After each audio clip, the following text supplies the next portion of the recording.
Team on three. 1, 2, 3. It's the ultimate team game, but on Sunday, the storylines were about individuals. Two of the most important people in this city's long history were celebrated. Then one of the best to ever wear a Jags uniform dashed into the record books with personality. I'm 26 and I'm cute. I'll be all right. The Jags looked the best in the season finale. Mojo Magic, the wave and the weave. It was a good start to a new year.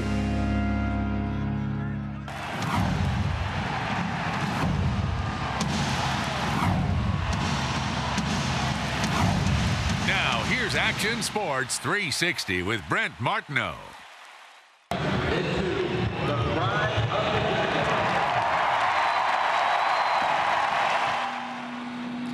Oh, the Jaguars did it right. The Weavers' final game. Yet they'll never leave EVERBANK Field. A surprise to Wayne and Dolores Weaver. They're named forever in the pride of the Jaguars, along with Tony Baselli. What a day to be a Jacksonville Jaguars fan. What a 48 hours here at EVERBANK Field. The Jacksonville Jaguars end the season with a victory. They pay tribute to the Weavers. And guess what? We are closing in on kickoff in the Gator Bowl between the Florida Gators and the Ohio State Buckeyes. So much fun, we decided to go live from EVERBANK Field. Hello and welcome to Action Sports 360. I'm Brent Martineau, this is Steve Wrigley.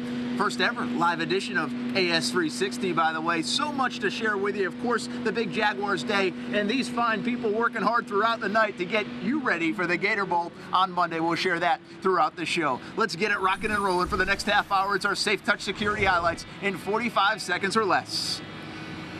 Wayne and Dolores Weaver take their spot in the pride of the Jaguars on their final day as team owners. We knew Mojo was going to win the NFL rushing title, but he was chasing Fred Taylor's season rushing record.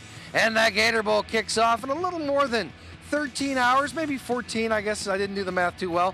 We'll show you the preps, and Tim Tebow is trying to take Denver to the promised land in the playoffs. Well, to get things rocking and rolling, there was a football game here today, but you know what? That was about 3 rungs down the ladder in terms of the importance list. There was a couple other things going on bigger than the football game. Yeah, the Jaguars taking on the Indianapolis Colts. The Colts, you know, if they lose, they're going to get that Andrew Luck as the pick. But here we go. It was Mojo and Wayne Weaver embracing before the game 2 special guys in Jaguars lore. And how about Blaine Gabbert with the touchdown pass to Chaston West of 23 yards. It's his second of the season, makes it 7-0. Gabbert with 12 touchdown passes, 11 interceptions on the season. 10-6 game in the third when Maurice Jones-Drew, who already was close to 100 yards, and then he delivers the record breaker. Beats Fred Taylor's rushing and yards from scrimmage totals with a 56-yard jaunt. Thought he would go all the way, but he didn't. Led to a field goal. How about the defense today? Forcing turnovers, getting after the Colts. Russell Allen with the interception there. Allen stepping in, playing some good linebacker after Clint Session got knocked out. And Jeremy Mincy, what a force he's been all season long. He'll become a free agent. More on that a little bit later. Forces the fumble. George Selvey recovers the fumble. Selvey, one of those guys that came in at the last moment. 2.5 sacks for Mincy, 2 forced fumbles. 19-13 late in the game. MJD gets the final first down to melt the game away. And the Jags win the finale, 19-13. And after the game, it was all about one final goodbye for Wayne Weaver. We got to get this game ball to Mr. Weaver. For all he's meant to us, the opportunity.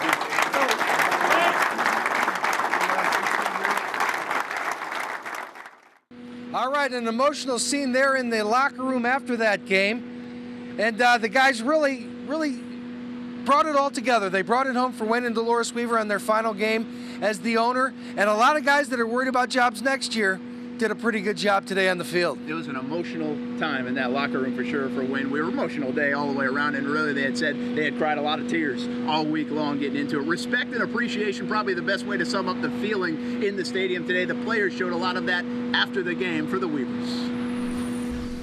Sad to see him go, and when I talked to him this morning, he was like, well, I'm going to send you pictures of us traveling. I'm like, well, that's cool because I'll still be here working. You know, and that'll be a good thing. So I'm happy for him and Mrs. Weaver and their family. Everything that they've done for this town, this team, and then, for myself. And just to go out there and get the win for them meant a lot. It was nice to win the last game for the Weavers like that. It'd be a much more somber note them leaving if we lost. So, we had some extra incentive out there to win. I'm so proud of our organization and all the things that we've been able to accomplish over the 17 years. And you can't do that without great people around you. And this organization is full of great people.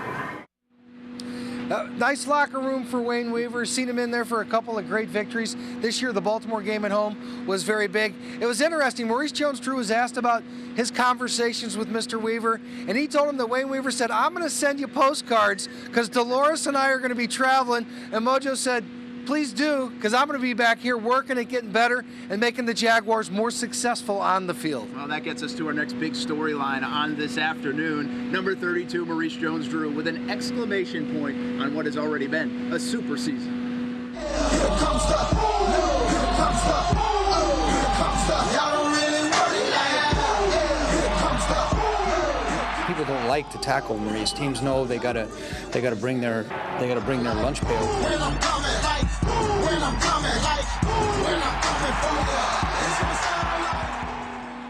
Mojo lowering the boom on everyone this season. Here's what MJD needed to do coming into the football game. 136 yards to catch up with Freddie T when it comes to the single season rushing yards and yards from scrimmage, and he got it done. Can't forget, too, that guy had knee surgery at the end of last year, didn't have a chance to work out here at the facility because of the NFL lockout, and he gets like 400 touches this season.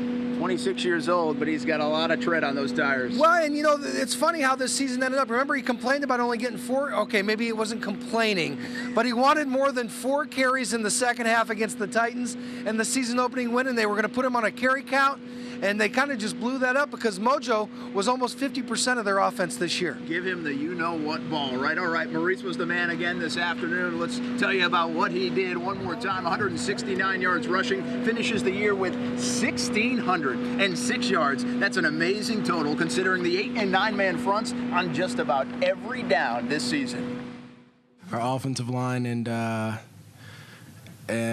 our tight ends, Greg Jones, that was one goal that we wanted. And it's funny, I kept telling them not to talk about it, but they really wanted it, and Coach Tucker wanted it as well. We really wanted to get that for him for a lot of reasons, but really just for the guy that he is, the energy that he brings. We do want to do anything possible up front to get that for him, try to create them holes, and he did a heck of a job today. That's my dog, man. You know what I mean? I didn't see him do it in high school. I played with him in college and helped him and watched him do it. To see him do that, I mean, I know how much work he puts in. It's easy to take all the credit, but those guys did a heck of a job blocking 2-3 guys, running downfield, getting extra blocks, and they made it easier on me.